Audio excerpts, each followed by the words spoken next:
Muy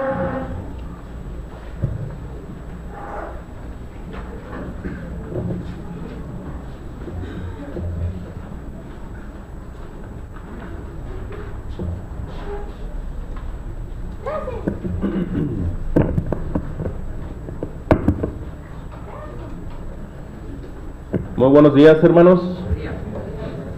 Dios los bendiga enormemente en esta hermosa mañana en el cual estamos en este primer día de la semana para adorar, para servir, para darle la gloria y la honra a nuestro Dios y sobre todo, hermanos, recibir precisamente el consejo que Dios precisamente quiere enseñarnos en esta mañana tan hermosa y para aprender más de su santa palabra. Vamos a leer 5 versículos, hermanos, antes de empezar la predicación. Y me gustaría que empezáramos con Efesios capítulo 1, versículo 3. Efesios capítulo 1, versículo 3. Dice la palabra de nuestro Dios, allí en Efesios capítulo 1, versículo 3.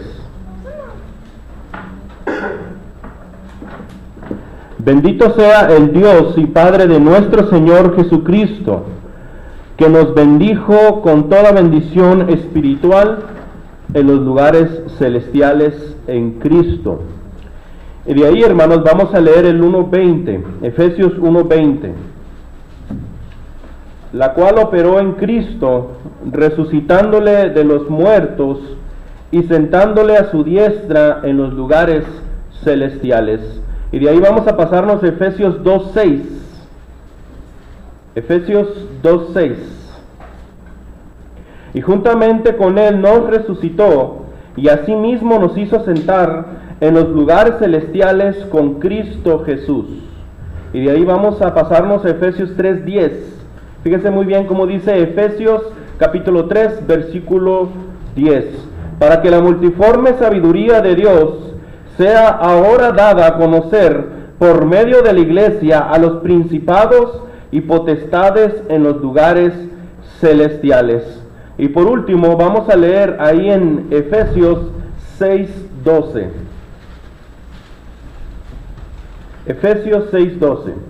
Porque no tenemos lucha contra sangre y carne, sino contra principados, contra potestades, contra los gobernadores de las tinieblas de este siglo, contra huestes espirituales de maldad en las regiones celestes. Vamos a orar, hermanos. Amado Padre que mora en la eternidad de los cielos, queremos acercarnos en esta hermosa mañana, Padre, al trono de su gracia, para agradecerle por la bendición que tenemos de estar en este recinto para aprender y para escuchar de su santa palabra, Padre, pidiéndole que bendiga a cada uno de mis hermanos aquí presentes, Padre, para que este mensaje pueda entrar en nuestros corazones, Padre, y sobre todo pueda convertirnos, Padre, en cierta manera aprender de ella y ser mejores ante usted, Padre Celestial. Le pido, Padre, que me dé palabras sencillas para que este mensaje pueda ser propio para cada una de las mentes de mis hermanos. Gracias, Padre, por todas las bendiciones espirituales que nos da, y todo esto se lo pedimos en el nombre de su Hijo Jesucristo. Amén. Hermanos, acabamos de leer 5 versículos bíblicos en Efesios, y hay algo bien interesante que se relaciona un versículo con el otro. Si ustedes lo notaron y fueron observadores, la palabra que se repite constantemente es los lugares celestiales.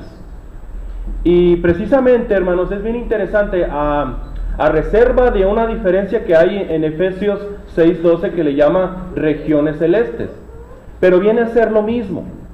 Lo interesante de esto, hermanos, es que en otras traducciones de la Biblia, Nueva Versión Internacional, Palabra de Dios para Todos, la Biblia de las Américas, esta palabra de los lugares celestiales la refiere precisamente como en el cielo o en los cielos, o también se refiere a ella como en lo celeste, o también se refiere de otra manera como los bienes celestiales.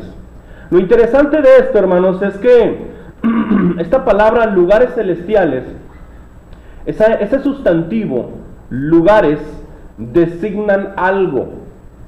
Y ese algo es un lugar. Y lo interesante de estos textos bíblicos, hermanos, es que la palabra lugares no se encuentran en los mejores manuscritos. Es decir, en los originales la palabra lugares no se encuentra, pero le está tratando de darle un sentido a la palabra celestiales. ¿Por qué? ¿Por qué estamos diciendo esto, hermanos? Precisamente, hermanos, porque la palabra celestial o celeste significa perteneciente al cielo, algo que le pertenece al cielo, algo que es de Dios, o que viene de parte de nuestro Dios, o que viene del cielo. Es bien interesante, hermanos, comentar esto porque es importante entenderlo y tener una noción acerca de esto. Y podemos hacer 4 sinónimos acerca de las palabras los lugares celestiales. Hay 4 sinónimos. Cuando hablamos acerca de los lugares celestiales, nos estamos refiriendo particularmente a un ámbito celestial. Cuando hablamos acerca de la palabra ámbito, nos estamos refiriendo a un entorno, a un espacio, y este espacio es celestial.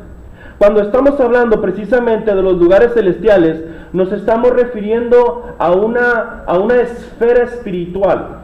Y cuando estamos hablando de una esfera, no solamente es una esfera navideña, como ustedes lo pueden ver, sino se refiere a un nivel, se refiere a una categoría. Y ese nivel y esa categoría es la espiritual. Cuando hablamos acerca de los lugares celestiales, nos estamos refiriendo a ese reino invisible que está en otra dimensión.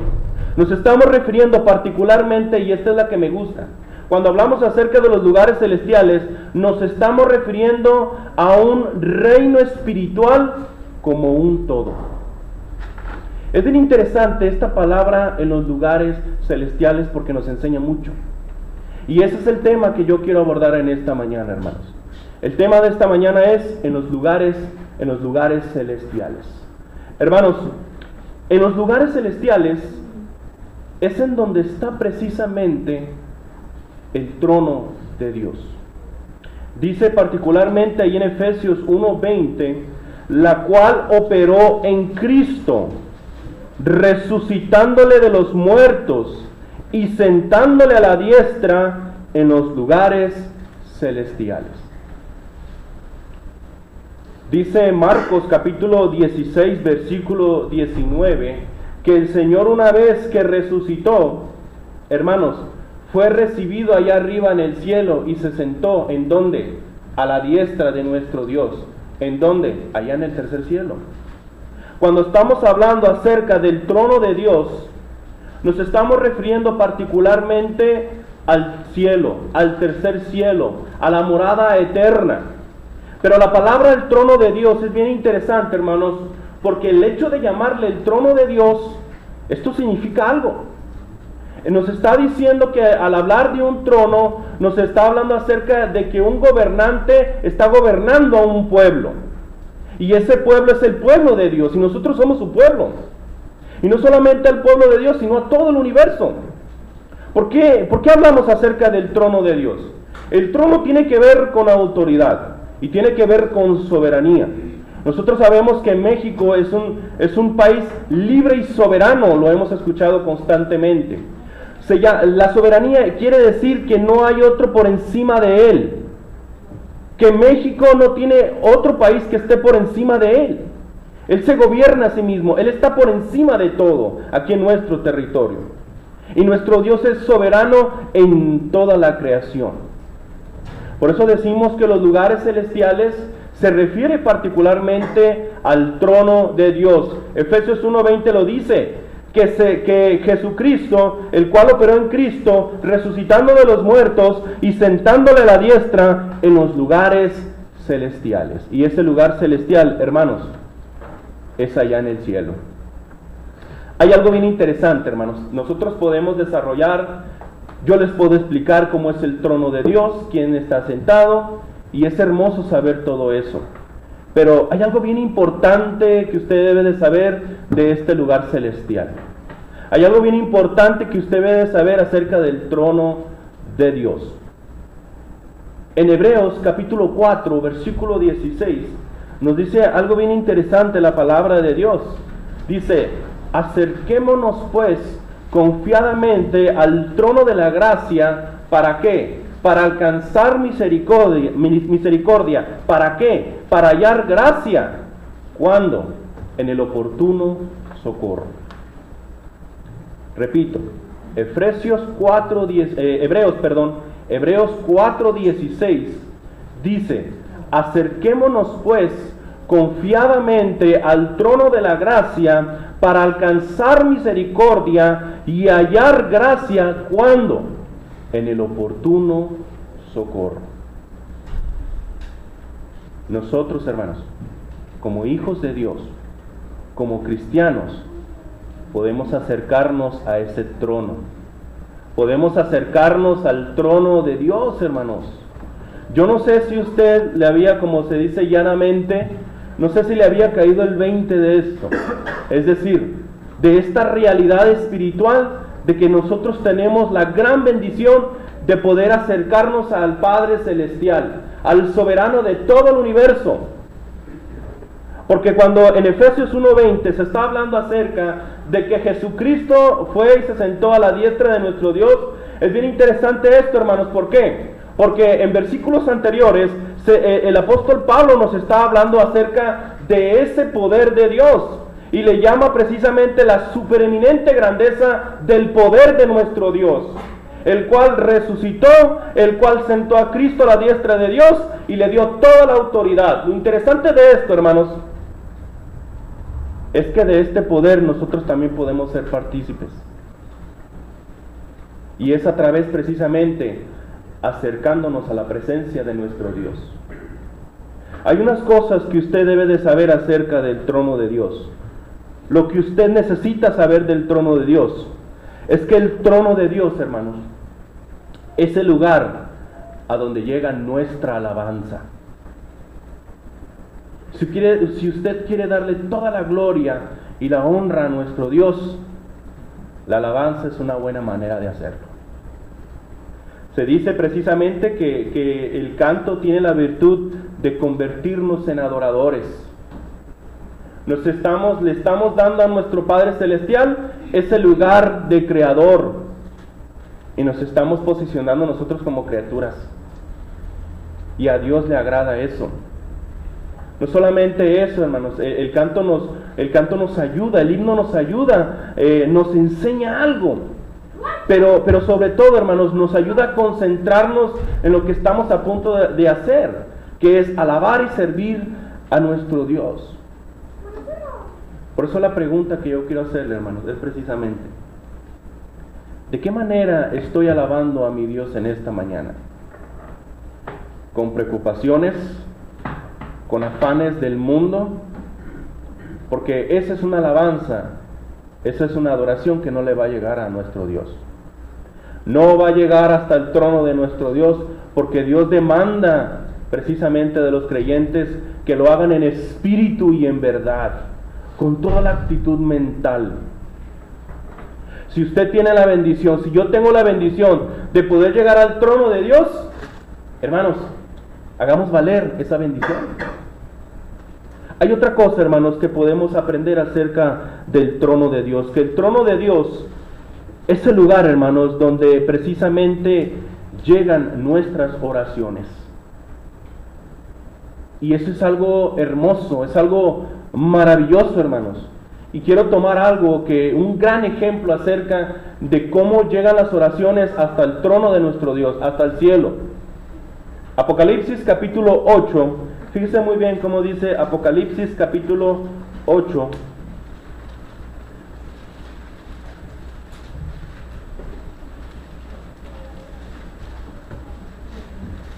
Apocalipsis capítulo 8.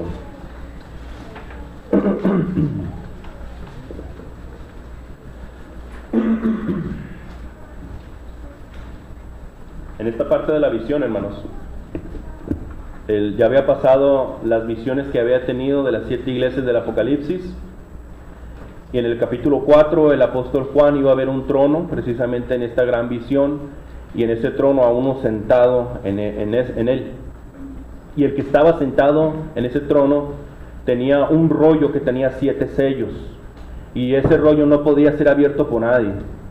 Solamente había alguien capacitado en el universo para que pudiera abrir esos sellos, y era el Cordero Inmolado, era nuestro Señor Jesucristo. En esta parte de Apocalipsis capítulo 8 ya se estaba abriendo el 7º sello, y precisamente de ahí se iban a sonar 7 trompetas. Pero vamos a leer lo que dice Apocalipsis capítulo 8 para entender y saber lo que sucede cuando el cristiano ora.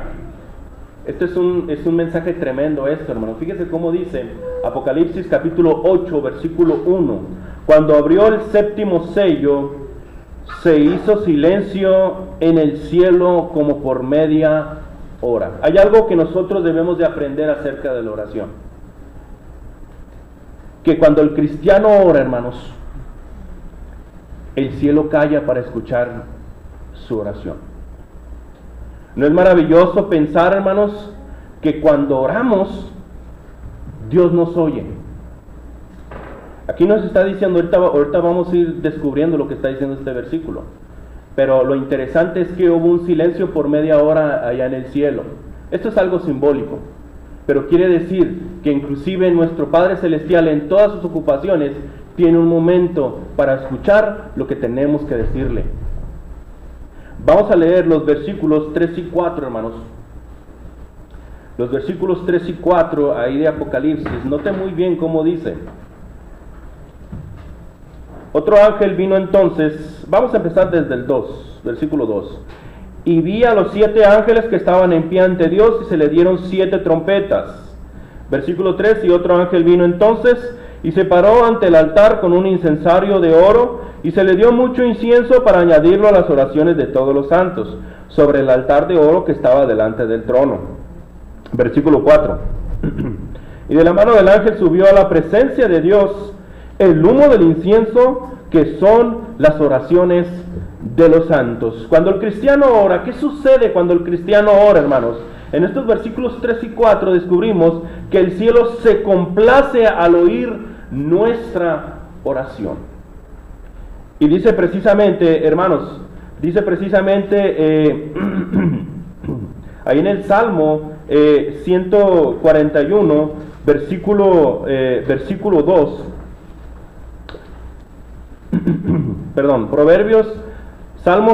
Salmo 141, versículo 2 dice que mi oración suba hasta tu presencia como incienso. Y en Proverbio 15, versículo 8, la oración de los justos es gozo para nuestro Dios. Cuando nosotros le oramos a nuestro Dios, el cielo se complace, hermanos. ¿De qué manera? ¿De qué forma? Así como se presentaba en el tabernáculo, ahí en el incensario. Esto es bien interesante, hermanos, porque nosotros sabemos que el tabernáculo era la tienda, una tienda móvil en donde el pueblo de Dios se reunía alrededor de. Y lo interesante de esto, hermanos, es que este tabernáculo estaba dividido en lugar santo y lugar santísimo. Dentro del lugar santo había había mobiliario hecho de oro, y había un mobiliario en lo particular, el cual era el altar de los inciensos. Se cree que 2 veces por día el sacerdote, porque el sacerdote era alguien que estaba al servicio precisamente de todo lo que tenía que ver con la adoración en el tabernáculo. Y se decía que el sacerdote salía fuera del tabernáculo, ahí donde estaba el altar de los holocaustos, y traía como un plato de oro donde ponía ascuas o carbones al rojo vivo, los metía al lugar santo y los ponía en el altar de los inciensos. Y lo que hacía es que traía una bolsita y le echaba el polvo de incienso, y todo eso soltaba un olor fragante, un olor rico que precisamente entraba hasta la presencia del lugar santísimo, ahí en el arca del pacto, donde Dios había prometido reunirse con su pueblo. Era la forma en la cual Dios se iba a comunicar. Y ese incienso precisamente entraba hasta el lugar santísimo. Cuando nosotros oramos, hermanos, espiritualmente hablando, nosotros podemos acceder hasta el lugar santísimo, hasta el trono de Dios. ¿De qué manera? ¿De qué forma? A través de la oración. Dios se complace, hermanos, cuando le oramos. Y esto es bien interesante que lo entendamos, hermanos, porque nos está diciendo Apocalipsis 8 que ese incienso eran las oraciones de los santos. Y estamos hablando de las oraciones de los santos. En Apocalipsis ya estuvimos analizando que hay unos hermanos que realmente pertenecen a la sinagoga de Satanás. Hermanos, ¿qué sucede cuando el cristiano ora? ¿Qué sucede? Ya dijimos que el cielo calla para escuchar nuestra oración, ya dijimos que el cielo se complace al oír nuestra oración, y en tercer lugar, hermanos, que el cielo no demora en responder nuestra oración. Ahí en el versículo 5 de Apocalipsis 8, dice la palabra de nuestro Dios: y el ángel tomó el incensario y lo llenó de fuego del altar y lo arrojó a la tierra, y hubo truenos y voces y relámpagos y un remoto. Cuando nosotros encontramos estos elementos en Apocalipsis, acuérdense, es simbolismo. Se está refiriendo que Dios está haciendo un juicio de lo que está sucediendo en este momento. Dios responde nuestra oración. Y a veces en sus oraciones, hermanos, le está diciendo sí. A veces les dice no. En otras ocasiones nos puede decir, espérate tantito. Pero Dios siempre responde. Esto es bien interesante que lo entendamos, hermanos. ¿Por qué? Porque de esa manera nosotros podemos hacer uso de esa gran bendición que tenemos de poder llegar al trono de Dios a través de nuestro Señor Jesucristo. Tenemos la bendición que a través del canto, darle la gloria y la honra que Él merece, a través de la oración, hermanos, tener una plática, una charla con nuestro Dios. Qué gran privilegio y qué gran honor tenemos los cristianos de tener estas grandes bendiciones. Y si tiene estas bendiciones, úselas, pero úselas de la mejor manera. ¿De qué manera, hermanos, debemos de acercarnos a nuestro Dios? ¿De qué manera debo de acercarme yo a la presencia de nuestro Dios? Hebreos 10:22 nos dice la manera en la cual debemos de acercarnos a nuestro Dios. Es una forma bien interesante. ¿De qué manera debemos de acercarnos a nuestro Dios? Primero, con un corazón sincero, sin hipocresías, sin máscaras. ¿De qué manera debemos acercarnos a nuestro Dios? Con plena certidumbre de fe. Tener la plena confianza, hermanos, porque ya lo dijimos cuando vimos el tema de Él es el omnipotente. Dijimos que la fe es el poder para ver lo invisible. Dijimos que la fe es el poder de creer lo increíble. Dijimos que la fe, hermanos, es el poder de recibir lo imposible. Tenemos que acercarnos con plena certidumbre de fe ante la presencia de nuestro Dios. ¿De qué manera debo de acercarme a nuestro Dios? ¿De qué manera debo de acercarme cuando voy a estar a la presencia del trono de Dios? Con los corazones purificados de mala conciencia. ¿Qué quiere decir esto?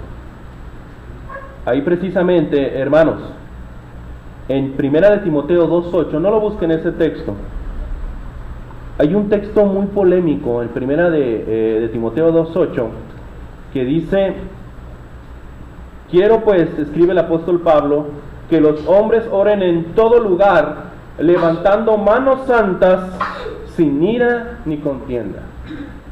Y mucha gente que no entiende esto, pues va a levantar sus manos, pero lo que en realidad se está refiriendo es que cuando nosotros nos vamos a acercar a nuestro Dios, tenemos que hacerlo con una buena conciencia, con una conciencia limpia.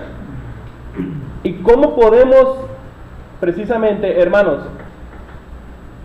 llegar al trono de Dios levantando manos santas? ¿Qué debemos hacer si hemos pecado? Debemos arrepentirnos, debemos de pedir perdón a nuestro Dios antes que cualquier otra cosa. Porque no solamente de esa manera podemos acercarnos a nuestro Dios, con corazón sincero, con plena certidumbre de fe, con los corazones purificados de mala conciencia, pero sobre todo, hermanos, con los cuerpos lavados con agua pura. ¿Será acaso esta una referencia material y física? En realidad lo que se está refiriendo este texto bíblico, hermanos, es precisamente al bautismo. Dice Apocalipsis capítulo 1 versículo 5, al que nos amó y nos lavó con su sangre, dice. Y esto es bien interesante, hermanos, ¿por qué? Porque cuando nosotros nos bautizamos hay un montón de beneficios. Todos somos criaturas, pero no todos son hijos de Dios. Y eso es bien importante entenderlo. ¿Y cómo podemos entrar a esa gran familia espiritual? A través del bautismo. ¿Quiere accesar al trono de Dios? Hermano, bautícese. Esa es la manera en la cual usted puede tener este derecho de hijo. Ahorita vamos a hablar un poquito acerca de eso. Hermanos, estamos viendo el tema de los lugares celestiales. Y hablamos acerca que un lugar celestial es precisamente el trono de Dios. Pero esto va por niveles o va por capas. Porque es bien importante entenderlo. Cuando estamos hablando de los lugares celestiales, nos estamos refiriendo también a otro lugar, a un lugar bien especial, y es el lugar en donde estamos sentados en este momento. En los lugares celestiales, hermanos, es en donde está el cuerpo de Cristo. Ese es otro lugar, hermanos. Cuando nosotros estamos hablando acerca del cuerpo de Cristo, nos estamos refiriendo al reino de Dios, nos estamos refiriendo a la casa de Dios, nos estamos refiriendo a la iglesia de Cristo. La iglesia, hermanos, es un lugar celestial. ¿Por qué? Porque su creador es celestial. La iglesia es un lugar celestial. ¿Sabe por qué? Porque tenemos a un edificador celestial y es Jesucristo. La iglesia es un lugar celestial. ¿Por qué? Porque tiene leyes celestiales. La iglesia es un lugar celestial. ¿Sabe por qué, hermano? Porque tiene un destino celestial. Y es en la iglesia, hermanos, es en el cuerpo de Cristo, cuando nos bautizamos, donde somos incorporados. Aquí es donde nacemos precisamente espiritualmente. Aquí nacemos espiritualmente, hermanos. Venimos a formar parte del cuerpo de Cristo. Uno puede decir, pero ¿qué gano con bautizarme? Hay un montón de bendiciones, hermanos, cuando nosotros nos bautizamos. Hay un montón de cosas que ganamos. En primer lugar, ganamos el perdón de pecados. En segundo lugar, ganamos el don del Espíritu Santo, hermanos, que es una clara referencia de que la presencia de nuestro Dios va a estar en nuestra vida. Bautizándolos, la orden que se da es bautizar en el nombre del Padre, del Hijo y del Espíritu Santo. Esto quiere decir que venimos a formar parte de la deidad. Y esto es hermoso. ¿Qué gano al bautizarme, hermanos? Gano el derecho de sentarme precisamente juntamente con Cristo. ¿En dónde? En los lugares celestiales. Lo dice precisamente Efesios 2:6, hermanos. Y asimismo nos hizo sentar en los lugares celestiales con Cristo Jesús. Gracias a nuestro Señor Jesucristo, nosotros tenemos estos grandes beneficios por el hecho de ser cristianos. Y una de las maravillosas cosas que tenemos como cristianos es sentarnos juntamente con nuestro Señor Jesucristo. Dice el Maestro, donde estén 2 o 3 congregados en mi nombre, ahí voy a estar en medio. En Hebreos 2:12 dice, anunciaré a mis hermanos, son palabras del Maestro, anunciaré a mis hermanos tu nombre. Se está refiriendo al Hijo, se está dirigiendo el Hijo al Padre Celestial. Anunciaré a mis hermanos tu nombre, en medio de la congregación te alabaré. Jesucristo está en medio de la adoración que estamos dando en esta mañana. Yo no sé si estábamos conscientes de eso, hermanos. Por eso cuando venimos a adorar, tenemos que darle lo mejor a nuestro Dios. ¿Por qué? Porque nos están viendo, hermanos. Y eso es bien interesante. Hermanos, por último, Hay otra cosa que se puede decir acerca de esta cuestión, acerca de los lugares celestiales. Ya dijimos que los lugares celestiales es en donde está el trono de Dios. Ya dijimos que los lugares celestiales es en donde está el cuerpo de Cristo en la iglesia. Y lo dice precisamente, hermanos, Efesios 2, 6, 1, 3. El 1.3 dice: bendito sea el Dios y Padre de nuestro Señor Jesucristo, que nos bendijo con toda bendición espiritual en los lugares celestiales en Cristo. El 1.3 también nos revela gran parte de cómo la iglesia es ese lugar celestial. Entonces, hermanos, dijimos que los lugares celestiales es el trono de Dios, es el cuerpo de Cristo. Y hay un tercer lugar celestial que quiero analizar con ustedes. Y acuérdense, los lugares celestiales van por capas, van por niveles. Empezamos con el trono de Dios, luego la iglesia de Cristo. Pero el tercero es bien interesante porque tiene que ver con cada uno de nosotros. En los lugares celestiales, hermanos, es en donde está el alma humana. Y uno se podría decir, pero ¿cómo está eso, hermano? Ahí en Efesios 6.12, fíjese muy bien cómo dice. Efesios 6.12, ya con esta cuestión ya acabamos. Efesios 6.12, fíjese muy bien cómo dice: porque no tenemos lucha contra sangre y carne, sino contra principados, contra potestades, contra los gobernadores de las tinieblas de este siglo, contra huestes espirituales de maldad. ¿En dónde? En las regiones celestes.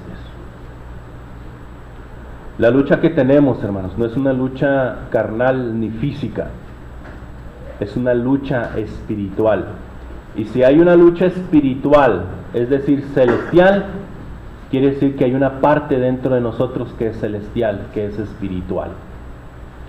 Por eso comento en este punto que un lugar celestial está dentro de nosotros. Génesis capítulo 1, versículo 27, fíjese muy bien. Una de las preguntas que debemos hacernos es, para poder entender este tercer punto de que el lugar celestial es el alma humana, tenemos que saber qué es el alma. ¿Qué es el alma? Eso es bien importante saberlo. Génesis, vamos ahí a la base de Génesis 1:27, seguramente es un texto bíblico que todos conocemos abundantemente. Dice: y creó Dios al hombre a su imagen, a imagen de Dios lo creó, varón y hembra los creó. Versículo 26. Entonces dijo, el 26 es el que me interesa, hermanos. Entonces dijo Dios: hagamos al hombre a nuestra imagen, conforme a nuestra semejanza. Es un texto bíblico que ya todos conocemos, ¿verdad? Pero lo interesante de esto, hermanos, es que nosotros estamos hechos a imagen y semejanza de Dios, pero no a una imagen física. Porque en ese momento está diciendo Dios: a nuestra imagen y a nuestra semejanza. Y en Juan 4:24 dice que Dios es espíritu. Y el espíritu, hermano, de acuerdo a Lucas 24:39, el espíritu no tiene ni carne ni tiene huesos. Lo que dice Génesis 1:26 es que lo que se creó fue la parte espiritual del ser humano. Todavía no era el ser humano como tal, pero se creó la parte interna que tenemos todos nosotros. Luego fíjese cómo dice Génesis 2:7. Entonces Jehová Dios, Génesis 2:7, entonces Jehová Dios formó al hombre del polvo de la tierra y sopló en su nariz aliento de vida, y fue el hombre un ser viviente. En 1 Corintios 15:45 le llama alma viviente, se le llama. Es decir, el alma, hermanos, el alma es la suma del espíritu, del aliento de vida, del espíritu de vida, más el cuerpo físico. Alma igual espíritu más cuerpo físico. Podemos decir y comentar, hermanos, que esa es la parte espiritual que tenemos. Porque si estamos hechos a imagen y semejanza espiritual de Dios, podemos ratificar algunos puntos al respecto. Dios es eterno. Y en Eclesiastés 3:11 nos dice que Dios ha escrito eternidad en nuestros corazones. Hay una parte eterna en nuestro ser. Y uno tiene que decidir si esa eternidad la quiere pasar en el cielo o la quiere pasar en el infierno.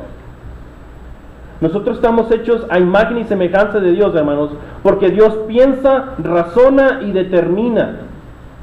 Y todas esas facultades también nosotros las hacemos. Dios, hermanos, se comunica y nosotros también tenemos la facultad de comunicarnos con otros. Dios, hermanos, ama y nosotros también. Dios actúa y nosotros también. ¿Por qué? ¿O cuál es la razón? Bueno, por esa parte espiritual que nosotros, esa parte interna que nosotros tenemos, llamada alma. En el pensamiento judío, hermanos, hablar del alma lo podemos encontrar en cantidad de textos bíblicos, que cuando se hablaba del alma se refería al corazón, no al corazón físico, sino a la parte medular, central, espiritual del ser humano, que es el alma. Hoy también lo podríamos considerar la mente. Pero vamos a regresar a Efesios 6:12. Fíjese muy bien. Dice, porque no tenemos lucha contra sangre y carne, sino contra principados, contra potestades, contra los gobernadores de las tinieblas de este siglo, contra huestes espirituales de maldad en las regiones celestes. Hermanos, nosotros tenemos una lucha espiritual. ¿En dónde? En la mente. ¿En dónde? En el corazón. ¿En dónde? En el alma. Nosotros tenemos una lucha espiritual en el alma, en contra del diablo y sus huestes espirituales. Esta no es una batalla que se puede desenvolver aquí a la otra esquina. Es una batalla interna y es una lucha que tenemos todos los días. Ese es el famoso Armagedón que habla Apocalipsis 16:16. Porque esto es bien interesante, porque Apocalipsis 16 nos narra o nos dice cómo Satanás está juntando a sus aliados para combatir en ese lugar que en hebreo se llama Armagedón. Pero lo interesante de esto es que podría uno decir, es que Satanás está armando a su ejército, y es que Satanás está armando de muchos soldados. Pero la verdad de todo esto, hermanos, es que Apocalipsis 16:15 nos da la clave. Dice Apocalipsis 16:15, bienaventurado el que vela y guarda sus ropas, para que no ande desnudo y vean su vergüenza. Esto es una clara referencia de que cuando el maestro está diciendo bienaventurado el que vela y guarda sus ropas, las ropas se refieren al alma, se refieren al corazón, refiriéndose que el Armagedón, precisamente del cual habla Apocalipsis, se habla acerca de las batallas espirituales del cristiano. Nosotros tenemos un montón de batallas, hermanos, y es bien importante saber cómo contraatacar y cómo hacerle frente a ellas. El alma, hermanos, y ya con esto cierro. En el alma hay diferentes frentes de batalla. En el pensamiento hebreo, hermanos, en el pensamiento judío, el corazón, la mente la dividen en 4 asientos. Esto tiene que ver con el intelecto, tiene que ver precisamente con las emociones, con la voluntad y con la conciencia. Cada una de ellas, cuando la leemos en la Biblia, la refieren como el corazón, pero cada uno con su concepto y con su idea. Y es bien interesante esto, hermanos, porque el alma es el lugar donde hay batallas, donde hay grandes batallas. En el intelecto pensamos, entendemos, creemos y razonamos. Por eso es bien importante saber y entender qué cosas estoy metiendo a mi mente, qué cosas estoy viendo, qué cosas está hablando mi boca. ¿Por qué? Porque son de las cosas que realmente en mi interior estoy pensando. Porque de la abundancia del corazón habla la boca, dice la palabra de nuestro Dios. ¿Qué cosas estoy creyendo? qué cosas estoy razonando. Porque si nosotros dejamos al diablo entrar en estas cuestiones, hermanos, intelectualmente podemos fracasar en esta batalla. ¿Cuántos hermanos no se han alejado, hermanos? Porque traen filosofías o traen ideas que se hacen por su propia cuenta y se alejan de la gracia de nuestro Dios. ¿Por qué? Porque ya perdieron esa batalla. Hermanos, el alma es un lugar donde se batalla precisamente ahí en las emociones. Ahí en las emociones nosotros sentimos, amamos, despreciamos, nos gozamos y sufrimos angustias. Y a Satanás le encanta este frente de batalla de las emociones. Porque si usted es fuerte espiritualmente, Satanás le puede atacar a través o de su esposo, o de su esposa, o de sus hijos, o de sus nietos, o de algún amigo, o de algún hermano. Emocionalmente, hermanos, a Satanás le encanta atacar por ahí. Porque a veces el ser humano tendemos a ser muy impulsivos. Por eso, hermanos, ante los problemas familiares y de las amistades que tengamos, aunque el mundo se esté quebrando en esas cuestiones, hermanos, nosotros debemos de mantenernos firmes en las cosas de Dios. Porque de otra forma perderemos esa batalla. Hay otro lugar, hermanos, otro frente, y es el frente de la voluntad. Esto ya lo hemos repetido constantemente, pero es importante volver a decirlo. Albert Einstein decía que hay una fuerza muy poderosa, y es una fuerza que es más potente que la eléctrica, que es más potente que la fuerza mecánica, que es más potente inclusive que la fuerza nuclear, y esa fuerza es la voluntad. Y esto es bien interesante, hermanos, porque en la voluntad todos los días estamos batallando con eso. Si usted se desveló viendo programas de televisión, checando el celular, y viene aquí y se duerme, hermanos, usted ya perdió esa batalla, en la batalla de la voluntad. Si usted en este momento está dormido, hermano, es que usted ya perdió esa batalla en la voluntad. ¿Por qué? Porque no estamos dándole ni la gloria y la honra a nuestro Dios, y estamos más dedicados a otras cosas. Debemos de tener la voluntad de leer la palabra de Dios, de instruirnos, de aprender día a día, hermanos, lo que la palabra de Dios quiere revelarnos en ese momento, y lo que nos quiere decir. ¿Para qué? Para que podamos aprender. Pero cuando me niego a estudiar, cuando me niego a aprender, es una batalla en la voluntad que ya perdimos. Hermanos, hay otra batalla que es importante comentar, y es precisamente la batalla de la conciencia. La conciencia es la capacidad que tenemos los seres humanos para distinguir lo que está bien y lo que está mal. ¿Sí? Se le llama, en la Biblia le llama la cauterización en el corazón o en la conciencia. Puede llegar, hermanos, o en general en el mundo, hermanos, usted puede ver a un joven secuestrador, alguien que mutila a sus víctimas, que lastima, que lacera. Ya no siente ningún remordimiento si lo que está haciendo está bien o está mal. Es más, lo ve como un trabajo. Ya no siente esa tristeza y ya no siente la agonía que siente el otro, porque ya tiene cauterizado el corazón. ¿Cuántos de nosotros, hermanos, realmente perdemos el enfoque de la vida espiritual y atacamos y criticamos y lastimamos al hermano, sin darnos cuenta que ese hermano está hecho a imagen y semejanza de nuestro Dios? ¿Sabe por qué sucede eso? Porque estamos en vía de que el corazón se cauterice, de que ya no distingamos lo que está bien y lo que está mal. A veces cuando se predica, hermanos, uno ya no se da cuenta ya ni siquiera escucha lo que el predicador está diciendo. ¿Para qué? Para que pueda arrepentirse, para que pueda cambiar de corazón, para que pueda cambiar de mente, para que pueda cambiar de camino. Pero este peligro mortal que se llama precisamente la cauterización del corazón, ya no le ayuda a ver qué está bien y qué está mal, hermano. Y este es un gran peligro que tiene el cristiano. El no darse cuenta de que lo que está haciendo está mal. Porque dice la palabra de Dios, porque mayor que nuestro corazón es Dios, mayor que nuestra conciencia es Dios.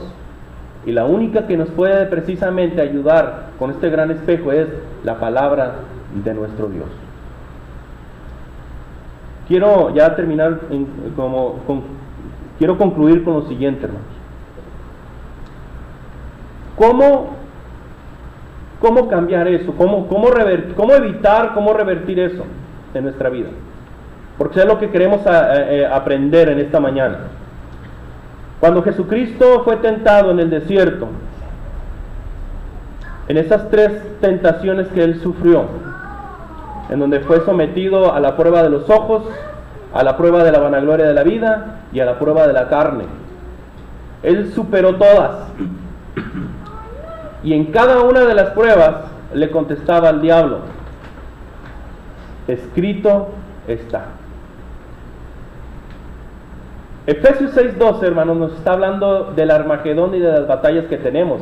Y luego posteriormente viene una lista de la armadura de Dios, de cómo cada uno de estos elementos nosotros podemos protegernos. Pero la mayor arma con la que contamos, hermanos, es la espada del Espíritu, que es la palabra de nuestro Dios. ¿Qué debemos hacer para evitar esas batallas, o de alguna otra forma, no evitarlas, ganarlas, vencerlas? Porque es el pan de cada día esas batallas. La única manera de enfrentar eso es escribiendo la ley de Dios en nuestros corazones. Es la única manera, hermanos, escribirlas en nuestro corazón. ¿Por qué debemos de escribir la ley de Dios en nuestro corazón, hermanos? Porque el corazón es lo más importante para nuestro Dios. Porque es la forma en la cual podemos adornarnos ante nuestro Dios. ¿Por qué debemos de escribir la ley de Dios en nuestros corazones? Porque es la única manera de amar a Dios con todo nuestro corazón. Jesucristo dijo en Juan 14:15: si ustedes me aman, si ustedes verdaderamente dicen que me aman, van a guardar mis mandamientos. Simple y sencillamente. ¿Por qué debemos de escribir la ley de Dios en nuestros corazones? Porque es la ayuda perfecta para no pecar contra Dios. Así lo hizo Jesucristo. Escrito está, escrito está, escrito está. ¿Por qué debemos de escribir la ley de Dios en nuestros corazones? Porque del corazón mana la vida eterna. Dice Proverbios 4:23. Dice precisamente Proverbios 4:26: sobre toda cosa guardada, guarda tu corazón, porque de ella mana la vida. Hermanos, hemos visto el tema en los lugares celestiales, y hemos descubierto en estos textos bíblicos de Efesios cómo los lugares celestiales se refiere particularmente a un ámbito celestial, a una esfera espiritual, llámese el trono de Dios, como lo vimos precisamente, y también se refiere al cuerpo de Cristo, a la iglesia de Cristo, pero sobre todo, hermanos, al alma humana, a esas batallas que nosotros tenemos precisamente en las regiones celestes. Espero, hermanos, que esta sermón haya sido de bendición, y es bien importante entender, hermanos, que estas bendiciones espirituales nosotros las tenemos. Usémoslas.